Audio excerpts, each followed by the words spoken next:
Hello, and welcome to the Old Fashioned Health Network, promoting good health both inside and out.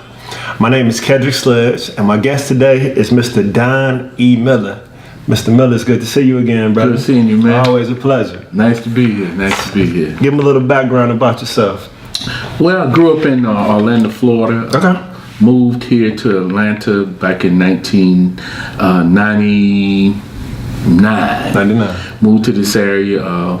Did a little work here at local Boys and Girls Club. My total background has been in chemical dependency, and then moved into mental health and youth development. So I spent a lot of time in that, about 11 years in chemical dependency, and then also over close to 20 years in youth development, 20 mental years. health. 20 years in the game stuff, already, man. huh? Yeah, man. Been doing a lot of work, man. Okay. So let's talk about mental health and the state of mental health in this day and age. As a social worker myself, I'm sure I can relate. What are some of the latest trends you're seeing in reference to mental health in the community nowadays? Well, one of the biggest things that's happening right now in the community is that we go into a community mental health model. And I think the reason why they're doing a lot of that is because, your emergency rooms are backed up. Sure. And so you want to try to make sure people get a chance to get the actual mental health being dealt with. And a lot of times it's being overlooked, but especially in the minority community, there's a stigma associated with it. Correct. So a lot of times in the community, a lot of African Americans don't get the treatment that they need. Right. Now, do you think, I know the answer to this, but let me ask, do you think that's because there's a stigma behind the treatment, or we don't have access to the treatment, or is it insurance reasons, or what's the reason you think we're not getting the services that we need? I think the biggest problem is that it's a stigma associated with what is mental health. Okay. When you say disorder, people think you're looking at them as being crazy, what we normally say in the community, crazy, but I look at it as an impairment. An impairment is something that you need another stimulant to help you keep moving. Correct. And so an impairment is just like if someone had a vision impairment. Right. They just have problems with their eyes, and so they need to wear glasses or some type of stimulant to help them move forward. Right. Whether there's glasses, whether there's medication, things of that type. But when we look at mental health, it's the same way. You want to make sure that they have a better quality of life.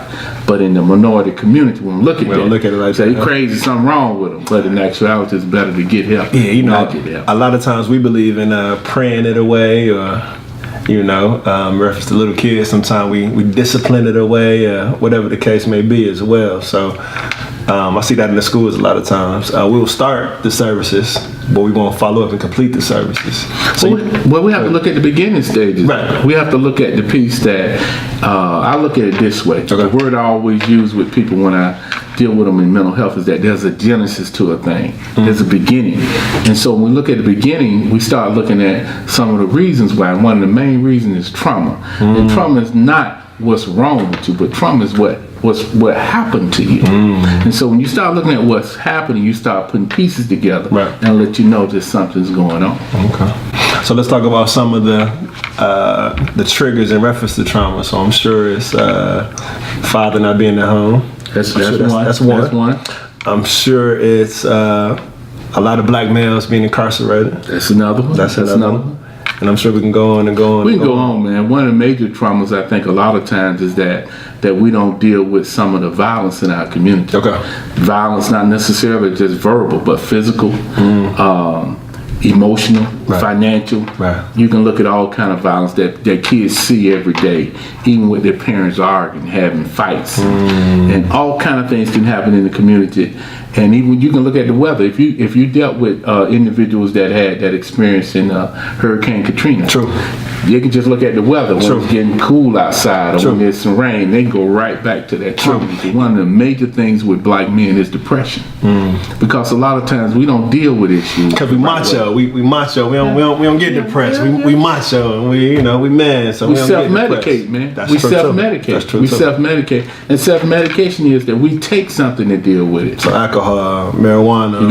You got it. You on it. I see a lot of these kids now. They're using like Percocets and different pills and lean and that type of stuff as well. You know, I was talking to a group of men today, and we were talking about decisions you make. Okay. And the guy said, I asked him, I said, why did you get involved with drugs? He said, I wanted to fit in. So the one fit in of trying to fit in with that group by taking drugs, it's been 36 years they've been doing those same drugs because they're trying to fit in. What are some of the cultural dynamics of the lack of mental health?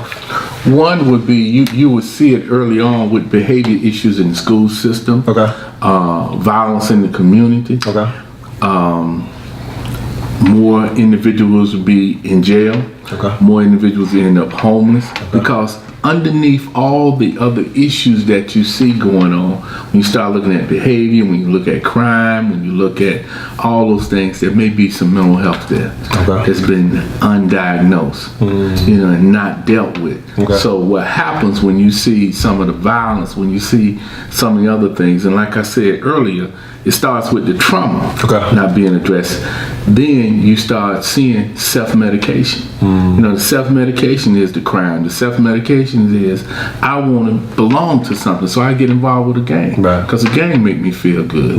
Committing this crime give me a particular high because I didn't get this kind of self-love or this self-esteem growing up. And so when you start looking at mental health is just, the key thing is an impairment. And impairment means that it's something that needs to be dealt with. Doesn't mean that you can't work through it. It means you need some support to work through it. Just like a person with glasses, that's support for the visual impairment. So when you talk about mental health, a mental impairment, it causes you not to function. So let's give an example. If a person was grieving may take a while to get over a death. But let's say the person is not getting up going to work. Let's say the person is not drinking more. One of the key things when we talk about depression is, are you eating more, are you eating less? Are you sleeping more, are you sleeping less?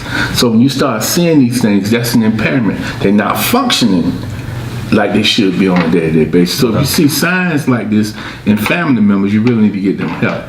Family members or friends, because now life has changed. It's an impairment. So those are some of the indicators we can look for in reference to mental health, anxiety, lack of sleep, more sleep, eating more versus eating less, social. Some people have social anxiety where they don't want to deal with individuals. They just to themselves. They're away from isolating themselves, which is a real danger for suicide.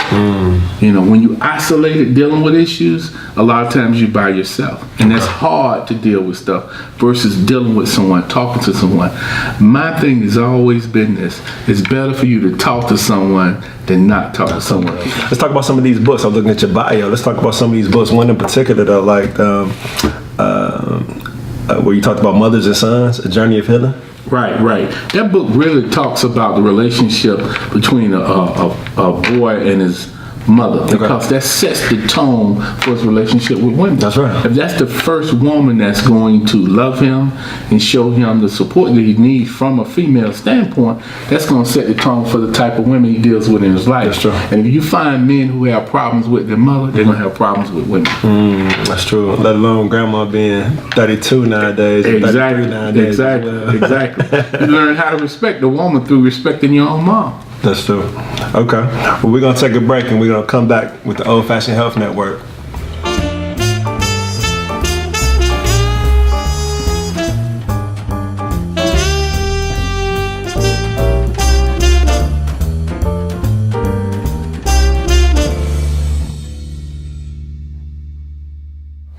Okay, and welcome back to Lifeline on the Old Fashioned Health Network. Okay, right before we left, we were talking about the difference between treatment with the economically disadvantaged. I guess it's kind of like the haves and the have-nots, the rich and the poor. So I know a lot of times, for the people that have it, a lot of times they have therapists within the family. They have therapists that come to schools with them. I know as a social worker myself, and it seems like a lot of times with the poor and the disenfranchised, we don't necessarily have therapists at will or on call. Well, one of the reasons that's like that because we have not supported that aspect of health. We come from a standpoint of you go to church, pray it away. That's true. we keep our business to ourselves. That's true. In some of our communities, we don't say business, we keep our business to ourselves. So we don't want people to know what's really going on. So therefore, it's new. Right. It's a new trend. Right. But the reality is we need the same kind of support that they get. If not more. Exactly. So there is more information out there now than ever before, not just on the internet, Right. but there's community mental health programs popping up every day. Okay. You know, and so the thing of it is, even in school, True. kids are now hearing more about counseling Right. and getting involved. So a lot of times families don't get involved because back in the day, if something happened to you, it's a reflection on the family. So sometimes the family don't want to own up to having those issues. That stigma on the family. That stigma on the family. I got a son that's got a mental health problem. Ain't nothing wrong with my son, because if you're saying something is wrong with my son, that means there's something wrong with me. Right. And so we in denial a lot of times. Are there any good resources that you know? There's a lot of resources out there. Your local community mental health Okay. group, they have community health boards in various areas. Okay. They have the CDC in our area. Right. But there's also the school counselor would be a good resource Okay. for getting kids involved in getting some mental health. Your local church should have some information Definitely. about mental health. So there's a lot of ways to get the information. It's out there. Okay. Let's talk about your radio show for a second. You do a lot of stuff, man. You got a book, you got books, you got radio shows, working with Right. organizations. How's the radio show? Radio show going good. It's called Miller on the Mic. Okay. You can hear it every week on Love 860 here in the Atlanta area, but you can also go to TuneIn Radio, iHeartRadio, and Radio Now, and you can download that app. But our show really covers a vast segment of topics and things. We have a show that deals with education. Okay. Have a show that deals with business. Okay. We have another show that deals with male issues, and then also we have a legal show. So we're really trying to deal with everything. We also have a show that really focuses on the issues with women too. So we're trying to deal with the whole social piece. Okay. How's the legal show? The legal show is going good. We're dealing with a guy, one of our local lawyers in the DeKalb area named Denaris Heard. Okay. He has a show called Have You Heard? Okay. So we're dealing with legal issues to try to make sure that we give people more information. And my wife is an attorney, so we're looking at having her to come on and be a part Okay. of that process, Okay. so that she can talk more about legal issues also. One legal issue that I always talk about with young men in my school especially is when you get pulled over by the police. What do you do when you get pulled over by the police? And a lot of times I know we'd be upset or whatever the case may be, but that's tricky because even myself, sometimes, you get nervous and you don't know what to do when you get stopped by the police. But one of the main things we need to learn how to do is how to react. That's true. You can't change how people act, but you can change how you react. And I think a lot of times as young men, we feel like we have to react a certain way. And sometimes our reaction draws another reaction from the police. I'm not saying they do everything right, but Okay. how we react is definitely important Okay. to know that you got to live to tell the story. That's true. You got to live to tell the story. That's true. First trying to tell the story dead. We could be talking about you Right. all day about what you could have did, should have did, and would have did. Right. Just learn how to react a certain And way. a lot of times we see a police officer, we upset. As soon as they turn the lights on, we upset. Well, that's because what we've been told. Right. We've been told. The same police officer that we upset about and about he's doing this and that wrong, when something happened, who we call? True. We call the same police officer. That's a good point. Somebody trying to rob you, you calling a And you police don't, and then you officer. don't care if they're white or black or whatever. You the case really is. don't. You just want somebody to get out there. That's huh? it. You just want help. How could you tell help how to help? That's true. Before we close out, let's get everybody your contact info so they can get in contact You with can reach me at www.youngboldunique.com. Okay. That's www.youngboldunique.com, or you can reach me at 44693-7483. That's 44693-7483. Okay. Thanks for watching Lifeline. This is Kendrick Sledge on the Old Fashioned Health Network, promoting good health both inside and out. Thanks for watching.